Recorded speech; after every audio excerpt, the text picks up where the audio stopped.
மீனா கிச்சன்லேருந்து எல்லாத்தையுமே சமைச்சிட்டு வந்து டைனிங் டேபிளில் வச்சுட்ருக்காங்க. ஸோ எல்லாருமே சாப்பிட்றதுக்கு கிளம்பி வராங்க. சாப்பிட்டுட்டு ரோகிணி பார்லர் போகலான்னு நினைக்கிறாங்க. அதேமாதிரி மனோஜும் சாப்பிட்டுட்டு ஸ்டோருக்கு போகலான்னு நினைக்கிறாரு. விஜயாவும் வராங்க. அவதிக்கு முத்து ஏஞ்சி குளிச்சுட்டு வராரு. வந்து அவரும் சவாரி போட ரெடியாக வராரு.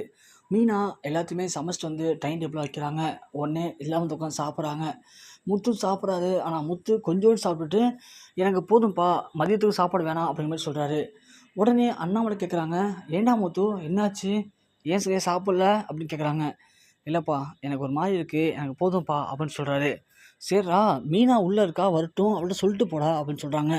அப்போன்னு பார்த்து மீனா முத்துக்கு பிடிச்ச எதையும் சமைச்சு எடுத்து வராங்க. உடனே முத்து வைக்கும்போது எனக்கு வேணாம் போதும் அப்படின்னாங்க.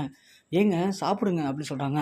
இல்லை எனக்கு போதும், மதியத்துக்கு சாப்பிட வேணாம், நைட்டு தான் வருவேன் அப்படின்னு சொல்லிட்டு முத்து மீனாவுடைய முகத்தை கூட சரியாக பார்க்காம அப்படியே எழுந்துச்சி கை கழுவிட்டு ரொம்ப வேகமாக அவர் காரில் எடுத்துகிட்டு போகிறாரு. அதை பார்த்தோன்னே மீனாவுக்கு ரொம்ப கஷ்டமாக இருக்குது. என்னதான் நமக்குள்ள சண்டை அப்படின்னாலும் இவங்க முன்னிலாம் இப்போ நடந்துக்கிறது அவங்களுக்கு ரொம்ப ரொம்ப ஒரு மன கஷ்டத்தை ஏற்படுத்துது. விஜயா மூஞ்சில் ஒரே சந்தோஷம் தாங்கலை. ஆனால் அண்ணாமலைக்கு இது கொஞ்சம் புதுசாக இருக்குது. ஏன் முத்து இப்படி பண்ணுறான் அப்படின்னு சொல்லிட்டு ரோகிணிக்கு கொஞ்சம் ஷாக்கிங்காக இருக்குது. என்னாச்சு, இந்த முத்து இப்படி போகிறான், அப்படியே 2 பேரும் சேர்ந்து கொஞ்சிப்பாங்க, நம்மளை வெறுப்பேற்றணும் அப்படிங்கிறதுக்காகவே ஏதாவது பண்ணுவாங்க. ஆனால் முத்து மீனாவோட முகத்தை கூட பார்க்கல, சரியாக சாப்பிடவும் இல்லை. மதியத்துக்கு சாப்பாடு வேணான்னு சொல்கிறான். மூஞ்சே சரியில்லையே, என்னமோ நடந்திருக்கு அப்படின்னு சொல்லி சாப்பிடாம யோசிச்சிட்டே இருக்காங்க. விஜயா, ரோகிணி என்னடி பண்ணுற, சாப்பிடு, என்ன யோசிச்சுட்ருக்க, பார்லருக்கு போறியா இல்லையா? ஆண்டி போகணும் ஆண்டி, இல்லை சும்மா தான் அப்படின்னு சொல்லி சாப்பிட்றாங்க. இருந்தாலும் ரோகிணி ஏதோ யோசிச்சு சாப்பிட்டுட்டே இருக்காங்க. சாப்பிட்டுட்டு கையை கழுவிட்டு யோசிச்சு ரூமுக்கு போகும்போது விஜயா உடனே யார் ரூமுக்கு போகிறாங்க. ஏய் ரோகிணி நில்லுடி, என்ன இதை யோசிச்சுட்டே இருக்க, ஏதாவது பிரச்சனையா உனக்கு அப்படின்னு கேட்குறாங்க. ஆண்டி நீங்கள் ஒன்று கவனிச்சிங்களா அப்படின்னு கேட்குறாங்க. என்ன ரோகிணி, என்னத்தை கவனிச்சிங்களா?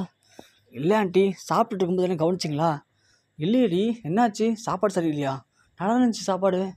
ஐயோ ஆண்டி, சாப்பிடும்போது முத்து வந்து உட்காந்தார்ல, ஆனால் முத்து உட்காந்து சாப்பிட ஆரம்பித்து கொஞ்ச நேரத்துலேயே மீனா வந்த உடனே எனக்கு சாப்பாடு போதும்னு சொல்லிட்டாரு. அதே மாதிரி மதியத்துக்கு கூட எனக்கு சாப்பாடு வேண்டான்னு சொன்னார். அது மட்டும் இல்லாமல் இதை முதல்ல மாமாட்ட தான் சொன்னார். மாமா தான் மீனா வரட்டும்டா சொல்லிட்டா அப்படின்னு சொன்னோடனே அதே மாதிரி வந்த உடனே மீனாட்ட சொன்னார். சொல்லிட்டு மீனாவோட முகத்தோட பார்க்கல, முத்து ரொம்ப வேக வேகமாக ஏஞ்சி போனார். நோட் பண்ணிங்களா? முத்துக்கும் மீனாவுக்கும் ஏதோ சண்டை நினைக்கிறேன் ஆண்டி அப்படின்னு சொன்ன உடனே விஜயா சிரிக்கிறாங்க. என்ன ஆண்டி, நான் எவ்வளோ முக்கியமான விஷயம் சொல்லிட்டு சிரிக்கிறீங்க, நீங்கள் கவனிச்சிக்கலாம் இல்லையா, சொல்லுங்கள் ஆண்டி அப்படிங்கிறாங்க. ரோகிணிகிட்ட உடனே விஜயா சொல்கிறாங்க, அடப்போடி பைத்தியக்காரி, நேற்று நடந்து உனக்கு தெரியாதா? ஏன் என்னாச்சு ஆண்டி, எனக்கும் தெரியாது. நேற்று மீனா இருக்கால, அவளுடைய தம்பி சத்யாவுக்கு பிறந்த நாளாம். அவன்லாம் பிறந்ததே ஒரு சாபக்கேடு, அவன் பிறந்துட்டான்னு சொல்லி அவனுக்கு பிறந்த நாளுக்கு கோவிலில் ஏதோ கேக்கு வெட்டி கொண்டாடுறாங்களாம். அதுக்கு கூழ் ஊற்றுறாங்களாம். என்னமோ வித்தியாசமான குடும்பமாக இருக்கும் பொழுது அந்த இதுக்கு மீனெல்லாம் வந்து தலைமை தாங்கணும்னு சொல்லி அங்கே இருக்கிற 3 தீவெட்டிங்க இதை வரிஞ்சு கூப்பிட்ருக்குங்க. ஆனால் அந்த சத்யா போயிருக்கான் பாரு, ரொம்ப திமிரு பிடிச்சவன் தான் அவன். என்ன பண்ணியிருக்கான், தன்னோட கையை உடைச்சான் முத்து அப்படின்னு சொல்லிட்டு, முத்து வரக்கூடாது, நீ மட்டும்தான் வரணும்னு சொல்லி ஒரே பிடிவாதம் பண்ணியிருக்கான். இவளும் என்ன பண்ணியிருக்கா, இவ்வளோ நாள் நம்ம புருஷன் தூக்கி தாங்கினா, தலை தூக்கி ஆடினா அப்படின்னு சொல்லிட்டு எதையுமே யோசிக்காமல் தனக்கு தான் தம்பி தான் முக்கியம்னு சொல்லி இவ பாட்டுக்கு கிளம்பி போயிட்டா. ஆல்ரெடி முத்துக்கிட்ட மீனா சொல்லும்போது நான் காதில் வாங்கிட்டு தான் இருந்தேன். இவன் முத்துக்கு தெரியாமல் போயிட்டு வரலான்னு சொல்லிட்டு இவ கிளம்பி போயிட்டா.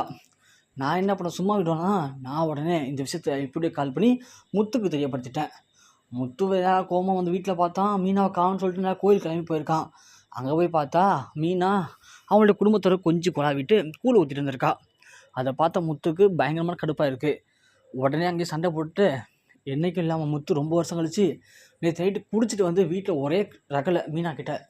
அதனால தான் இப்போ தம்பி கோச்சிக்கிட்டு மீனாட்ட பேசாமல் போகிறாரு. என்ன ஆண்டி இவ்வளோ நடந்திருக்கா, என்கிட்ட சொல்லவே இல்லை? எங்கே நீ தான் லேட்டாக வந்துட்டு படுத்துட்டீங்க, அதுக்கப்புறம் தான் சம்பளம் நடந்துச்சு. சரி காலைல சொல்லலான்னு பார்த்தா அதுக்குள்ள நீயே கண்டுபிடிச்சிட்ட ரோனுக்கா அப்படிங்கிறாங்க. சாரி ரோகிணி அப்படின்னு சொன்னோடனே ரோகிணிக்கு சந்தோஷம் தாங்கலை. ஆண்டி சூப்பர் ஆண்டி, இது எப்படி விடக்கூடாது ஆண்டி, எப்படியாவது இன்னும் இந்த பிரச்சனையை பெருசாக்கணும்னு வச்சுங்க, கண்டிப்பாக முத்துக்கும் மீனாவுக்கும் பயங்கரமான சண்டை வந்து 2 பேரும் பிரிஞ்சுடுவாங்க ஆண்டி. அதை தாண்டி நானும் யோசிச்சுட்ருக்கேன், அதுதான் வேறு என்ன பண்ணலான்னு யோசிச்சுட்ருக்கேன். ரோகிணி நீ தான் ஐடியா கொடுப்பல, நீ தானே ஐடியா கொடு ரோகிணி. ஐயோ ஆண்டி எனக்கு என்ன தெரியும், என்னடி இப்படி சொல்லிட்ட, ஏற்கனவே இந்த மீனா பூக்கடை போட்டிருக்கும்போது நீ தானே டக்குன்னு யோசிச்சு கார்பரேஷன் சொன்னோம் அப்படின்னா இதை பிரச்சனையாக்கி கடையை காலி பண்ணுவான்னு சொன்னேன். அதே மாதிரி உன் பிளான் சூப்பராக இருக்கட்டாச்சு ரோகிணி. நீ யோசிச்சு எனக்கு எதனா ஒரு ஐடியா சொல்லு. அந்த ஐடியா வச்சு கண்டிப்பாக இந்த முத்து மீனாவையும் பிரிச்சிடலாம். முத்து மட்டும் நீ குடிச்சிட்டு வந்தாலும் வச்சு நைட்டு அதுக்குள்ளே நீ ஐடியா பண்ணுறேன்னு வச்சுக்கேன். அந்த ஐடியாவை நைட்டே சொல்லி முத்துவாட்டி மீனாவை பிரிச்சிடலாண்டி அப்படின்னு சொல்லி விஜயா சொல்கிறாங்க. இதை ஒளிஞ்சிருந்து மீனா அவங்க காதில் வாங்கிடுறாங்க. அடி பாவீங்களா, நான் என்னடி உங்களுக்கு பாவம் பண்ணேன், என்னுடைய வாழ்க்கை கிடைக்கிறதுல உங்களுக்கு என்ன அப்படி ஒரு சந்தோஷம் அப்படின்ற மாதிரி மீனா ரொம்ப ஃபீல் பண்ணுறாங்க. ரோகிணி ஒன்று சரி ஆண்டி நம்ம வந்து பேசிக்கலாம்னு சொல்லிட்டு நேராக கிளம்பி பார்லர் போகிறாங்க. பார்லர் போன ரோகிணி அவங்க ஃப்ரெண்டு வித்யாவுக்கு கால் பண்ணி பேசுகிறாங்க. வித்யா எனக்கு ஒரு சின்ன ஹெல்ப் படி. சொல்லு ரோகிணி என்னாச்சு? இல்லை வித்யா, எனக்கு இப்போ ஒரு பிரச்சனை ஒன்று, அந்த பிரச்சனை சரி பண்ணுறதுக்கு ஒரு ஆள் தேவை. என்னடி உனக்கு என்ன பிரச்சனை? இல்லடி எங்கள் வீட்டில் முத்து இருக்கான்ல, ஆமாம் முத்துக்கும் அவன் பொண்டாட்டி மீனாவுக்கும் சண்டை. அதுக்கு காரணமே மீனாவுடைய தம்பி சத்யா தானா. சத்யாவால் இப்போ அவங்க வீட்டில் சண்டை ஏற்பட்டிருக்கு. இது எப்படியாவது பெருசாக்கணும்டி, அதுக்கு என்ன பண்ணலான்னு சொல்லு. அவங்க புருஷனோட சண்டை நம்ம எப்படி பெருசாக்க முடியும்? இல்லடி நமக்கு இதுக்கு முன்னாடி ஒரு பிரச்சனை பிரச்சனை வரும்போது ஹெல்ப் பண்ணால செட்டி, அவனை பார்த்து பேசணும், நீ கூட வா. ஏண்டி உங்கள் வீட்டில் முத்து மீனாக்கும் பிரச்சனைக்கும் சிட்டியை பற்றி பேசுறதுக்கு என்ன சம்மந்தம் இருக்குது? பிரச்சனைக்காக சிட்டி வந்தார் ஓகே, உங்கள் வீட்டு பிரச்சனைக்கலாமா அவர் வருவார்? இதெல்லாம் வேணாம் ரோகிணி, பிரச்சனை பெருசாகிட போகுது. ஏய் லூஸு அப்படி சொல்லல, அதாவது சிட்டின்னு சொன்னோம் இல்லையா, சிட்டி தான் பிரச்சனை தீர்த்து வச்சான் ஓகே, ஆனால் அந்த சிட்டிக்கிட்ட தான் மீனாவோட தம்பி சத்தியா வேலை பார்க்குறான். அதோட சிட்டிக்கும் முத்துக்கும் ஆகாது, எனக்கும் முத்துக்கும் ஆகாது. இந்த விஷயத்தை பயன்படுத்தி சிட்டி லைட்டாக ஏற்றி விட்டோம் அப்படின்னா கண்டிப்பாக இதை அவன் ஒரு பிரச்சனையாக உண்டு பண்ணுவான். இதனால் நாம் எதிர்பார்த்த மாதிரி முத்துக்கும் மீனாக்கும் சண்டை வரும்டி, அதனால தான் சொல்கிறேன். நீ சொல்கிறதெல்லாம் ஓகே தான் ரோகிணி, ஆனால் சரியாக வருமா? நீ வா வித்யா, நான் பேசிக்கிறேன். சரி ஓகே ரோகிணி, நான் வரேன் இரு அப்படின்னு சொல்லி ரோகிணியும் வித்யாவும் சேர்ந்து சிட்டியை பார்க்க போகிறாங்க. அங்கே சிட்டி இருக்கார். சிட்டிகிட்ட போயிட்டு பேசுகிறாங்க. அண்ணா எனக்கு ஒரு ஹெல்ப்ண்ணே அப்படின்னு சொல்லி ரோகிணி கேட்குறாங்க. சொல்லுமா என்ன பண்ணணும்? உங்களுக்கு முத்து தெரியும்ல? எந்த முத்து சொல்கிறீங்க? அதான் உங்கள்கிட்ட வேலை பார்க்குறான்னு சத்யாவுடைய மச்சான் முத்து. ஆமாம் மீனாவோட தம்பி சொல்கிறீங்களா? ஆமாம் அதே தான், மீனாவுடைய புருஷன் கல்யாணம் முத்து, அவனை தான் நம்ம பழி வாங்கணும். ஆமாம் அவன் எனக்கு கூட ரொம்ப தொல்லை கொடுத்தாமல் இருக்கான், அவனை எதுனா பண்ணணுன்னு தான் நினச்சிட்ருக்கேன். என்ன பண்ணணும் அவனை? இல்லைண்ணே இது மாதிரி மீனோட தம்பி சத்யா இருக்கான் இல்லையா, அவனை பிறந்த நாளுக்கு முத்து வரலன்னு சொல்லி ஒரு பிரச்சனை. அதில் முத்துக்கும் மீனாவுக்கும் சரியான சண்டை.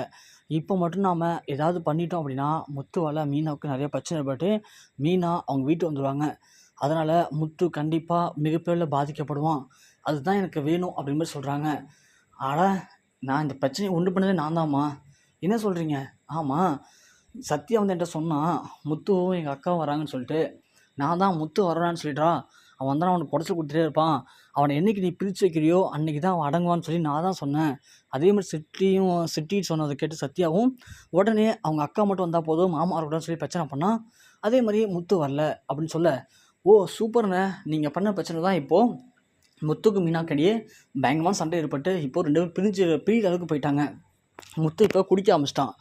நீங்கள் மட்டும் கரெக்டாக பிளான் பண்ணி முத்துக்கு நிறைய சரக்கை ஊற்றி கொடுத்து ஏதாவது ஒரு பிரச்சனையை தூண்டி விட்டீங்க அப்படின்னா கண்டிப்பாக முத்துக்கும் மீனாவுக்கும் பெரிய பிரச்சனை வெடிக்கும். அந்த பிரச்சனையை பயன்படுத்தி நாங்கள் வீட்டில் முத்துவையும் மீனாவுக்கும் பிரித்து விட்ருவேன். அப்படி பிரித்து விட்டுட்டோம் அப்படின்னா கண்டிப்பாக முத்து குடிச்சு ஒளிஞ்சிருவான். ஒரு வழியாக 2 பேருக்குமே பிரச்சனை ஒளிஞ்சிரும் அப்படிங்கிற மாதிரி ரோகிணி சிட்டிக்கிட்ட சொல்கிறாங்க. அதை கேட்ட சிட்டிக்கு ரொம்ப மகிழ்ச்சியாக இருக்குது. எத்தனை இடத்துல நம்ம குறைச்சி கொடுத்துருப்பான் அந்த முத்து பையன், ஆனால் இன்றைக்கி அந்த முத்து ஒழிச்சுக்கிட்டதுக்கு அவங்க வீட்லேயும் ஒரு ஆள் சிக்கியிருக்கு. ஸோ இப்போதைக்கு இந்த ரோகிணி பொண்ணுக்கு செலவுக்கு எதனா பணத்தை கொடுத்து இவளை நம்ம கைக்குள்ளே போட்டு வச்சிட்டோம் அப்படின்னா கண்டிப்பாக முத்துவை பழி வாங்கலாம். ஒரே கல்லில் 2 மாங்காய் கிடச்சிரும் அப்படிங்கிற மாதிரி. சரிம்மா கண்டிப்பாக நான் உனக்கு ஹெல்ப் பண்ணுறேன், உனக்கு எதனா பணம் வேணுமாம்மா, பணம் தான் சொல்லுமா தரேன் அப்படிங்கிற மாதிரி சொல்ல, உடனே ரோகிணியும் அவங்களுடைய பார்லருக்கு ஏதோ முக்கியமான பொருள் வாங்கன்னு சொல்லி 1 லட்ச ரூபா பணம் கேட்குறாங்க. உடனே சிட்டி இது ஒரு வாய்ப்பாக பயன்படுத்தி ரோகிணிகிட்ட 1 லட்ச ரூபா பணத்தையும் கொடுக்குறாரு. ஸோ இப்போது ரோகிணி நம்மகிட்ட பணமும் வாங்கியிருக்கா, அதை வச்சு நம்ம லாக் பண்ணி எப்போ வேணாலும் ரோகிணி வீட்டுக்கு போக முடியும் அப்படின்ற மாதிரி சிட்டி யோசிக்கிறான்.